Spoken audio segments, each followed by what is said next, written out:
nouvelle interview avec e-commerce Nation. Cette fois-ci, en ma compagnie, Jacques Olivier. Toi, tu es le CEO d'Xpolens, mais tu n'as pas toujours été CEO d'Xpolens. Est-ce que tu peux te présenter et nous parler un petit peu de ton parcours avant Xpolens donc?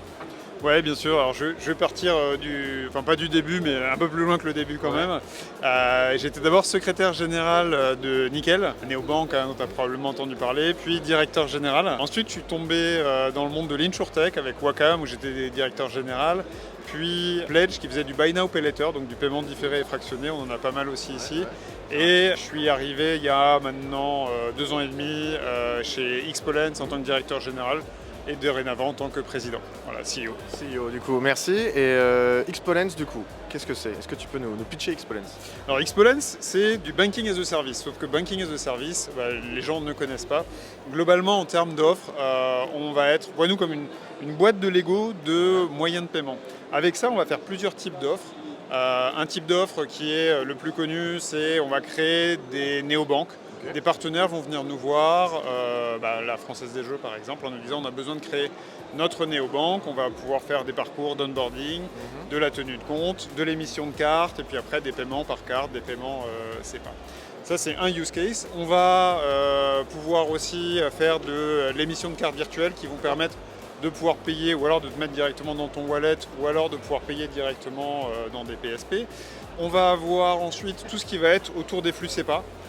Une capacité de venir faire ou du prélèvement automatisé ou du décaissement en temps réel. Il faut voir qu'on a une très forte expertise sur tout ce qui est API et donc la partie temps réel est un des gros avantages aujourd'hui du banking as a service.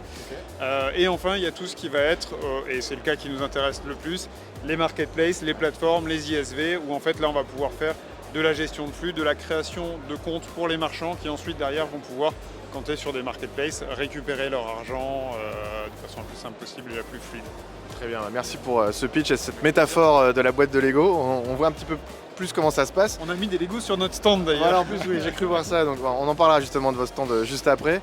Concrètement, voilà, tous ces partenaires, tous ces clients, comment est-ce que vous les accompagnez au quotidien? C'est quoi de travailler avec Xpolens? Comment ça se passe? Alors il y a 2 grosses étapes. Il y a une première étape qui est l'onboarding, c'est-à-dire on va travailler ensemble pour faire en sorte que nos systèmes puissent échanger. De dire quand il y a un flux, qu'est-ce qu'il fait pour que justement tu puisses mettre en place tous les systèmes automatisés. Première étape qui va durer, alors, suivant la complexité de ce que tu veux mettre en place, entre 1 à 2 mois et 6 à 9 mois. Okay. Je dirais, il y a différents niveaux de complexité en fonction de ce dont tu as besoin en termes de briques. Et ensuite, il y a toute la phase de run où là, on va travailler ensemble, regarder ensemble la data, voir comment est-ce qu'on peut optimiser les choses, voir comment est-ce qu'on peut faire en sorte de donner encore plus de valeur à ce qu'on fait avec notre partenaire. D'accord. Très bien. Et tu nous parlais tout à l'heure de use case. Est-ce que tu as d'autres références à nous partager avec Xpolens? Ouais, typiquement dans les use cases, on va travailler sur la marketplace. On a ADO, la marketplace de Leroy Merlin, pour laquelle justement on va faire l'onboarding avec eux des marchands et ensuite toute la capacité de pouvoir décaisser l'argent que quand tu fais un panier de 100, il y en aura 20 pour l'un, 30 pour l'autre, etc. On a d'autres marketplaces aussi avec un use case un peu plus sympa pour les hauts paniers. En fait, on va faire de l'initiation de paiement qu'on va envoyer sur ce qu'on appelle un IBAN virtuel, donc un IBAN unique pour chaque transaction. On va donc voir en temps réel quand l'argent arrive via ce mouvement SEPA et donc ça va permettre aux concessionnaires de bloquer, puisque c'est des voitures, de bloquer la voiture et de lancer la livraison de voitures instantanément. Ça remplace les chèques de banque qui étaient des choses qui étaient extrêmement fraudées. Sans compter que c'était très long parce qu'il fallait que tu l'amènes à ta banque, que tu le vérifies, etc. Donc on est passé d'un use case qui prenait plusieurs jours à quelques secondes pour pouvoir le faire. Okay. Pour la petite histoire aussi, on fait tous les comptes des Crous, en fait, tous les étudiants qui aujourd'hui ont une carte Easily pour pouvoir manger le midi, et voilà, c'est nous. On connaît tous ça. Donc voilà. ça c'est vous aussi? Donc ça c'est nous aussi, ouais, exactement. Et est-ce que donc voilà, et dans le domaine, alors qu'il y a un tout petit peu plus loin, dans le domaine des paris en ligne, on a un gros partenaire aussi, que je ne peux pas citer, mais avec lequel on travaille. Le use case, c'est tu es un parieur, tu as gagné le samedi soir à 23h30 ton match parce que ton équipe favorite a gagné. Tu es en capacité de cliquer sur un bouton et de décaisser instantanément, donc d'avoir l'argent sur ton compte, plus de l'argent virtuel sur le compte du partenaire, mais directement de l'argent sur ton compte, tu peux payer avec.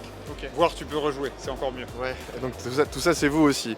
Quelles sont un petit peu vos actualités aussi avec Xpolens? Bah, une des actualités, justement avec notre partenaire ADO, ça a été le développement de l'international. On a lancé des flux qui ne sont pas euros, on est déjà sur la partie euro, là on a lancé du zloty. On a d'autres pays qui vont s'ouvrir aussi rapidement dans la partie Europe. Ok. Et donc ce développement international, ça fait partie de nos grosses actualités, en plus d'actualités technologiques qui sont un peu moins fun à décrire. Ouais, donc là, vous allez pas vous ennuyer sur les mois et années qui viennent, quoi. Non, ça va, on a une bonne roadmap, Ouais, on va voilà. pas s'ennuyer. Et c'est quoi un petit peu, peut-être un dernier mot sur le NRF, du coup, première édition ici en Europe, en France. C'est quoi un petit peu pour vous les enjeux d'être exposant sur ce salon? C'est quoi vos attentes aussi? Pour nous, c'est justement d'aller rencontrer tous les gros e-retailers, tous les éditeurs aussi de logiciels, parce qu'on travaille beaucoup aussi avec les éditeurs de logiciels métiers, les ISV comme on dit, dans lesquels ils veulent de plus en plus pouvoir pousser la capacité à fournir, en plus de leurs solutions logicielles, des solutions de paiement qui te permettent d'encaisser, qui te permettent de décaisser et de gérer directement tes flux. Donc c'est beaucoup de rencontres avec ce type de partenaires. Et du coup, si on veut venir discuter avec vous et voir des Lego aussi sur votre stand, c'est quel numéro? Alors R, donc au 4e Hall 4, R076. Très bien. Je l'ai retenu. Ouais, c'est tout bon. Merci en tout cas, Jacques-Olivier. Très bon salon à toi et aux équipes d'Expolens. Merci beaucoup à toi. À plus tard.